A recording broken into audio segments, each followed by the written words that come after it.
This course is dedicated to functional correctness of programs. It considers and presents advanced proof features that may be required to specify or verify complex program properties. The correctness of a program is the fact that it complies with its specification. In functional correctness, we are specifically concerned with relations between the subprogram's inputs and outputs, as opposed to, for example, time or memory consumption. The properties specified for a program are usually stronger than what is required for program integrity. In certification processes, the properties should be derived from the requirements of the system. However, they can also come from more informal sources like the program's documentation, comments in the code, or test oracles.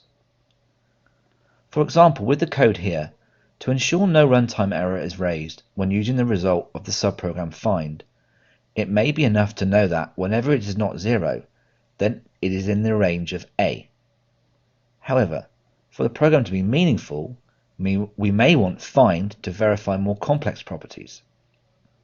For example, that it only returns 0 if E is not in A, and that otherwise it returns an index of A where E is stored.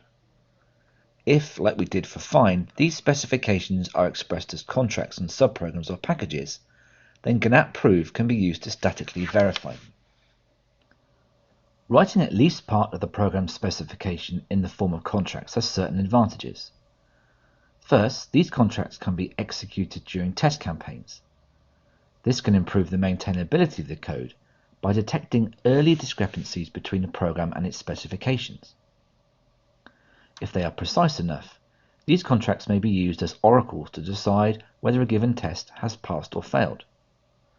As such, they may serve to verify the outputs of specific units while running the complete code. This may, in a certain context, replace the need for unit testing by running fuller integration tests with assertions enabled. Subsequently, if the code is in Spark, these contracts can also be formally proven using GNATprove. Formal proof has the advantage of verifying all possible executions, something which is not always possible using dynamic verification. For example, during a test campaign, the postcondition of the subprogram find displayed here will be checked dynamically on every set of inputs on which find is called. However, if find is formally verified, then its postcondition is checked for all possible inputs as well. Static verification can also be attempted earlier than testing in the development, as it works modularly on a per subprogram basis. For example, using the code shown here, use_find subprogram can be formally verified even before the subprogram find has a body. As contracts for functional correctness are usually more involved than contracts for program integrity, they more often require the use of the new forms of expressions introduced by the ADA 2012 standard. In particular, quantified expressions, which are allowed to specify properties that should hold for all or for at least one element of a range, come in handy when specifying properties for arrays. As contracts become more complex, it can be useful to introduce new abstractions in order to improve their readability. Expression functions are a good means to this end, as their body can stay in the package specification. Finally, some properties that are more invariant over data than properties of subprograms may be cumbersome to express as subprogram contracts. Type predicates, which should hold for every object of a given type, are usually a better match for this specific purpose. As an example shown here, the subtype sorted nat array can be used to type an array variable that should remain sorted throughout the program. As specifying that an array is sorted requires a rather complex expression involving quantifiers, this property is abstracted away as an expression function in our example to improve readability. The fact that isSorted's body remains in the package specification allows users of the package to retain a precise knowledge of its exact meaning when necessary. As the properties we want to specify grow more complex, the need can arise for entities that are only used for the purpose of specification. In a qualification process, It may be important to make sure that these new entities cannot affect the behavior of the program, or even to ensure they are removed from production code. This concept, usually called ghost code, is supported in Spark 2014 by the new ghost aspect. It can be used to annotate any normal entity, such as variables, types, subprograms, or packages. And if an entity is marked as ghost, GNATprove will make sure that it cannot affect the program's behavior. To be able to dynamically test the contracts using it, ghost code will be executed like normal code when the program is compiled with assertions enabled. The compiler can also be instructed not to generate code for ghost entities. As with the example code shown here, the do something subprogram stores the initial value of x in a ghost constant called x_init. We can then reference this variable from assertions to check that the computation performed by the call to do some complex stuff subprogram modified the value of x in the expected manner. However, x_init should not be used in normal code, for example to restore the initial value of x. If you take a look at this example, you can see the use of x_init will be flagged as illegal by the compiler. Note that more complex cases of interference between ghost and normal code may only be detected by running GNATprove. Functions only used in specifications is a rather common occurrence when writing contracts for functional correctness. For example, expression functions used to simplify or factor out common patterns in contracts can usually be marked as ghost. But ghost functions can do more than improve readability. In real-world programs, it is often the case that because of abstraction, some information necessary for functional specification is not accessible in the package's specification. Making this information available to users of the packages is generally out of the question, as it would break the abstraction principle. Ghost functions come in handy here, as they provide a way to give access to information that will not be available to normal client code. In the example shown here, the type stack is private. To be able to specify the expected behavior of the procedure push, we need to disclose this abstraction and access the values of the elements stored in S. For this, we introduce a function getModel that returns an array as a model of the stack. Still, we don't want user code of the stack package to use getModel to break our stack's abstraction from normal code, as is done in the subprogram peek. Marking the function as ghost will achieve this goal. What is more, it will ensure that the subprogram getModel is never used in production code. Though it happens less often, specification may require storing additional information in global variables. As this information is not needed in normal code, these global variables should be marked as ghosts so that they can be erased by the compiler. These variables can be used for various reasons, and a rather common case is to specify programs modifying a complex or private global data structure by providing a model for it that is updated by the program along with the data structure. Global variables can also store information about previous runs of subprograms in order to specify simple temporal properties. In the example shown here, we have two procedures, one to access state A and the other to access a state B. The global variable last accessed as A is used to specify that B cannot be accessed twice without accessing A in between. It can be the case that the requirements of a subprogram expresses its expected behavior as a sequence of actions to be performed. To write this kind of specification more easily, global ghost variables may be used to store intermediate values of variables in the program. For example, we specify here the subprogram do two things in two steps using the global variable v_interim to store the intermediate value of v between the two things to be done.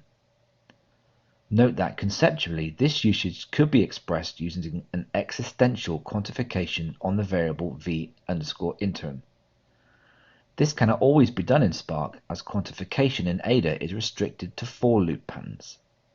What is more, specifying the value of the variable may help the prover to effectively verify the contracts. As properties of interest for functional correctness are more complex than those involved in proof of program integrity, it is expected that GNATprove may not be able to verify them right away even though they are valid. Techniques for debugging failed proof statements explained in the Proof of Program Integrity course come in handy here. We don't go over them again in this course, but rather focus on improving results on the remaining cases where the property is valid but it is not proved by GNATprove in a reasonable amount of time. In these cases, users may want to try and guide GNATprove in order to either complete the proof or strip it down to a small number of easily reviewable assumptions. For this purpose, assertions can be added to break complex proofs into smaller steps.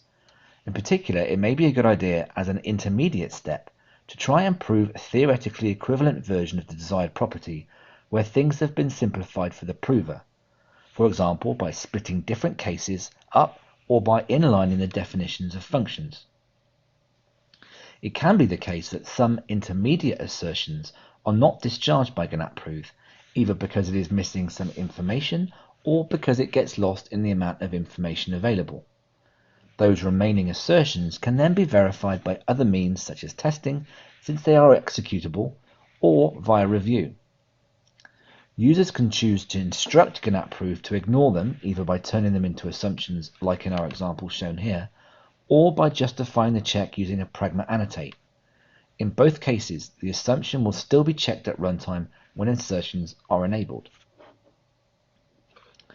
Just like for specifications, ghost code can be used to enhance what can be expressed inside intermediate assertions.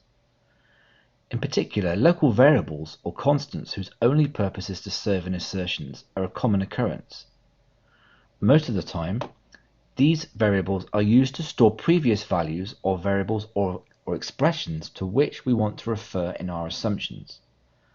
They are especially useful to refer to initial values of parameters and expressions which cannot be accessed using the tick-old attribute outside of the subprogram's postcondition. In the example shown here, to help GNATprove discharge the postcondition of P, we want to assert that it holds separately in every branch of an if statement. Since in these assertions, unlike in P's postconditions, we cannot use the tick-old attribute to access the initial value of the parameter x, we must resort to introducing a local ghost constant x_init for this value. Local ghost variables can also be used for more complex things such as building a data structure that serves as witness of a complex property of the subprogram. In the example here, we want to prove that the sort subprogram does not create new elements. That is, all the elements that are in A after the sort were already in A before the sort. Note that this property is not enough to ensure that, after a call to sort, A is a permutation of its value before the call. Still, it is already complex for a prover to verify as it involves an alternation of quantifiers. To help GNATprove, it may be interesting to store for each node I an index j that has the expected property. Ghost procedures cannot affect the value of normal variables. Therefore, they are mostly used to perform treatments on ghost variables or to group together a set of intermediate assertions. Abstracting away treatment of ghost variables or assertions inside a ghost procedure has several advantages. First, it enhances expressively as to simplify the removal of ghost code by the compiler. The only ghost statements that are allowed to appear in normal code are assignments to ghost variables and ghost procedure calls.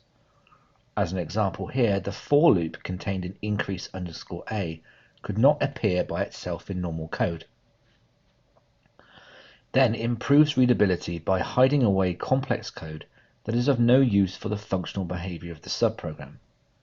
Finally, it can help GNATprove by abstracting away assertions that would otherwise pollute its context. Again, looking at this example, calling prove_p on x will only add px to the proof context instead of the possible important set of assertions that are required to verify it. What's more, the proof of p will only be done once and may be made easier by the fact that no unnecessary information is present in the context while verifying it. Also, if prove_p happens to not be fully verified, the remaining assumptions will be reviewed more easily if they are in a small context.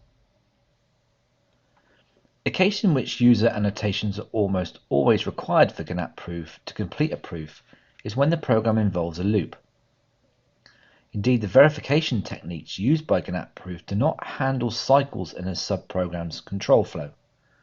As a consequence, loops are flattened by dividing them into several acyclic parts. As an example, let us look at a simple loop statement with an exit condition. As shown on this schema, the control flow will be divided into three parts. The first one, in yellow, starts from the beginning of the subprogram to the loop statement. Then the loop itself is divided into two further parts. The red one stands for a complete execution of the loop's body, that is, an execution in which the exit condition is not satisfied. The blue one stands for the last execution of the loop. The exit condition is assumed to hold and the rest of the subprogram can be accessed. The red and blue parts obviously always happen after the yellow one. Still, as there is no way to know how the loop will have modified the variables it accesses, GNATprove simply forgets everything it knows about them when entering these parts.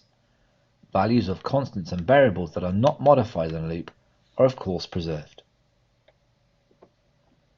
The consequence of this particular handling is that GNATprove suffers from imprecision when verifying a subprogramming involving a loop. More precisely, it won't be able to verify a property relying on values of variables modified inside the loop. Also, though it will not forget any information it had on the value of constants or unmodified variables, it still won't be able to deduce new information about them using the loop. For example, in our subprogram shown here called find, we iterate over the array A, searching for an index where E is stored in A. Though at each loop iteration, GNATprove knows that, for the loop to continue, the value stored in A at index I must not be E. It will not be able to accumulate this information to deduce that it is true for all the indexes smaller than I. To overcome these limitations, users can provide additional information to the tool in the form of a loop invariant. In Spark 2014, a loop invariant is a Boolean expression which should hold at every iteration of the loop. Like every other assertion, it can be checked at runtime by compiling the program with assertions enabled. The specificity of a loop invariant in comparison to other assertions lies in the way it is handled for proof. The proof of a loop invariant is done in two steps. First, GNATprove checks that it holds in the first iteration of the loop, and then it checks that it holds in an arbitrary iteration, assuming it held in the previous iteration. As an example here, let us add a loop invariant to our find function stating that the first element of A is not E. To verify this invariant, GNATprove will generate two checks. The first one, that checks whether the assertion holds in the first iteration of the loop, will not be verified by the tool. Indeed, there is no reason for the first element of A to be different from E in this iteration. However, the second check will succeed. Indeed, it is easy to deduce that if the first element of A was not E in a given iteration, then it is still not E in the next iteration. Note that if we move the invariant to the end of the loop, then it will be successfully verified by GNATprove. Not only do loop invariants allow to verify complex properties over loops, they are also used by GNATprove to verify other properties, such as the absence of runtime errors, over the loop's body and the statements following the loop. More precisely, when verifying runtime checks or other assertions from the loop's body, or from statements following the loop, the last occurrence of the loop invariant preceding this check is assumed to hold. For example, in our find function shown here, GNATprove can verify that after the loop, all the elements of A are different from E by assuming that the loop invariant holds in the last iteration of the loop. Coming up with a good loop invariant can turn out to be quite a challenge. To make this task easier, let us review the 4 good properties of a good loop invariant. First, the loop invariant should be provable in the first iteration of the loop. To achieve this property, the loop invariant's initialization can be debugged like any failing proof attempt using strategies from the Proof of Program Integrity course. Next, the loop invariant should be precise enough to allow proving absence of runtime errors, both in statements from the loop's body and in statements following the loop. To achieve this, users should remember that every information concerning a variable modified in the loop that is not stated in the invariant will be forgotten by the tool. In particular, users should take care to include in their invariant what is usually called the loop's frame condition. It consists in stating the preservations of parts of composite variables that have not been modified by the loop. Finally, the loop invariant should be precise enough to prove that it is preserved through successive iterations of the loop. This is generally the trickiest part. To understand why the preservation of a loop invariant is not proved by GNATprove, it is often useful to repeat it into local assertions throughout the loop's body to determine at which point the proof is lost. As an example, let us look at a loop that iterates through an array A and applies a function f to each of its elements.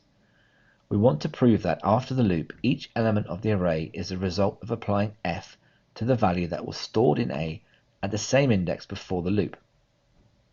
To specify this property, we copy the value of A before the loop in a ghost variable A_i. As a loop invariant, we state that for every index smaller than k, the array has been modified in the expected way. Does our loop invariant have the 4 good properties of a good loop invariant? When launching GNATprove on it, we see that init is fulfilled, the invariant's initialization is proved. So are inside and after. No potential runtime errors are reported, and the assertion following the loop is successfully verified. However, we are missing the preserve property, as GNATprove reports that it was unable to prove that the invariant holds after the first iteration. Investigating this failed proof attempt, we will see that the problem lies in the fact that GNATprove is unable to verify that at the beginning of the loop's iteration, A, the element k, is equal to A_i, the element k. Indeed, A is modified in the loop. All that is known about it after the first iteration is what is stated in the invariant. Unfortunately, nothing is said in the invariant about values of A after the current index. Here we are missing the loop's frame condition. We should add to the invariant for every index j bigger than k, A with the index j is still equal to A_i with the index j. That concludes the slides section of this lecture, and we shall now move on to the quiz section. Please review the code on this slide and click the yes tick icon if you believe the code is correct. Otherwise, click the line of code you think is wrong. Once you have made your selection, please click the Submit button.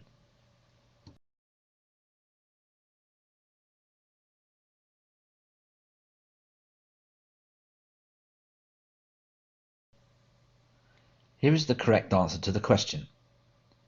Once you have understood the answer, please click anywhere on the slide to proceed to the next question.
This concludes this current lecture.